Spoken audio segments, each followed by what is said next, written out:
ब्रह्मा जी की बेटी है अहिल्या। तो यह इतनी सुंदर थी कि देवता इनके पीछे पीछे घूमते थे, लट्टू हो गए थे देवराज इंद्र की सुंदरता। ब्रह्मा जी ने डांटा, तुम्हारे पास उर्वशी है, रंभा है, ये सब है, इसके पीछे काहे पड़े हो? नहीं, ये भी सुंदर है, ये भी हमें दे दो। इंद्र जो भी सुंदर महिला को देखता है ना, उसकी लार टपकने लग जाती है। इंद्र एक बार ब्रह्मा जी ने एक कन्या का निर्माण किया। वो कन्या बड़ी सुंदर थी, बहुत सुंदर।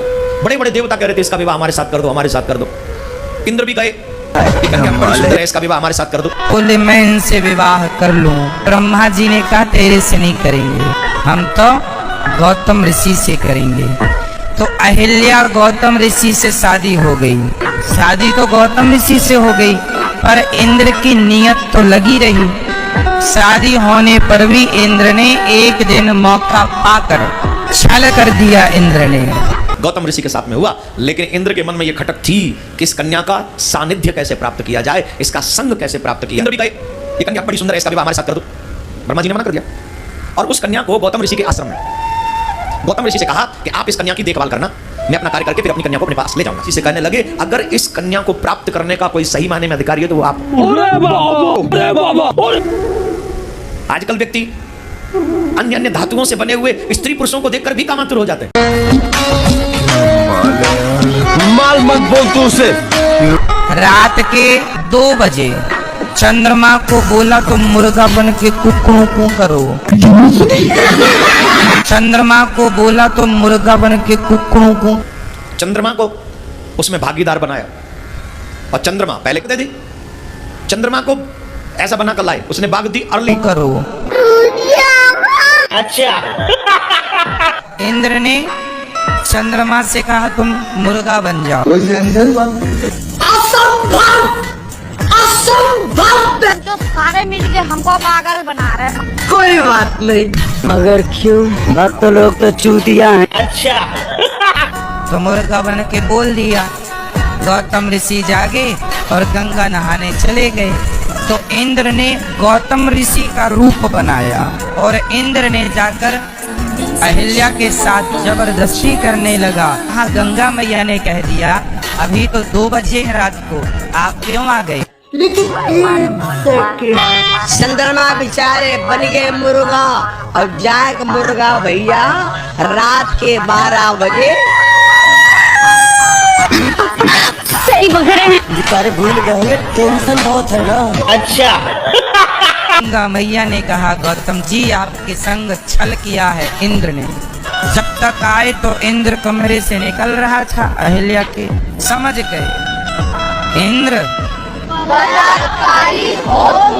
हमारे स्वर्ग में क्या महिलाओं की कमी थी जो तुम मृत्यु लोक की महिलाओं को सताने आ गए? योनि लंपट, जाओ मैं तुम्हें श्राप देता हूँ। तुम्हारे पूरे शरीर में योनि योनि हो जाए, योनि लंपट हो तुम। इंद्र के पूरे शरीर में गंदे गंदे छिद्र हो गए थे, योनि हो गई थी। चमगादड़ क्या बक जा रहा है ये? पागल है क्या? अब तुम लोग गलती से अगर नए हो तो सब्सक्राइब करो। वो जो लाल वाला बटन है उस पर अपने जीजा जी फेंक के मारो या फूफा जी, मुझे नहीं पता, बस क्लिक हो जाना चाहिए। अब मैं भी जा रहा हूँ, मुझे मुठिया पेलने जाना है। अपने कान में ईयरफोन्स डाल लो। क्या डाल भी लिए? बहुत तेज हो रहा है, बहुत तेज हो रहा सालो। खरा शुरू करते हैं बिना। फिर मनुष्य जन्म दुर्लभ है, मिले न बारंबार, तरवर से पत्ता टूट गया, बहु न लगता डार। अब जानते हैं जगत गुरु तत्वदर्शी संत रामपाल जी महाराज, सतलोक आश्रम बरवाला, जिला हिसार, हरियाणा के विचार। एक बार देखो, आप हम स्वर्ग स्वर्ग जान की सोचा करते, और स्वर्ग के अंदर यहाँ से भी गंदा कर्म। गौतम ऋषि इंद्र के गुरु थे और गौतम ऋषि इंद्र की सगाई हुई थी। इंद्र की जब सगाई होने लगी तो इंद्र, काफी व्यक्ति सभा में बैठे थे। इंद्र किसी कामवश अपने सिंहासन से उठ गए। हाँ, वो क्या नाम है, गौतम ऋषि आ गए क्योंकि उनके गुरुजी थे। इंद्र ने अपने गुरुदेव के लिए आसन त्याग दिया कि गुरुजी आप यहाँ बैठो मेरे सिंहासन पे। गुरुदेव को सिंहासन पे बिठा कर इंद्र बैठ गया नीचे आम व्यक्ति की लाइन में। और कुछ देर के बाद इंद्र ने कोई कार्य हो गया, अपने महल में चला गया अंदर।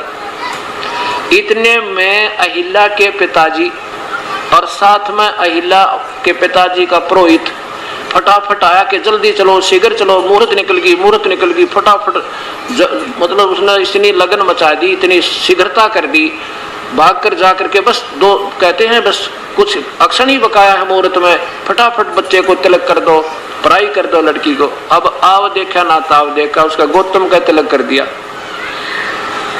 गौतम ऋषि का तिलक कर दिया, यानी सगाई कर दी उस इंद्र के स्थान पे, क्योंकि वो राजगद्दी सिंहासन पर गौतम बैठा था।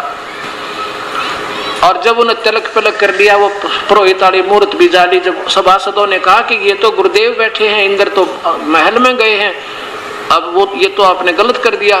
पुरोहित बोला अब तो हो गया सो हो गया भाई, अब ये टल नहीं सकता क्योंकि मूर्त निकल गई।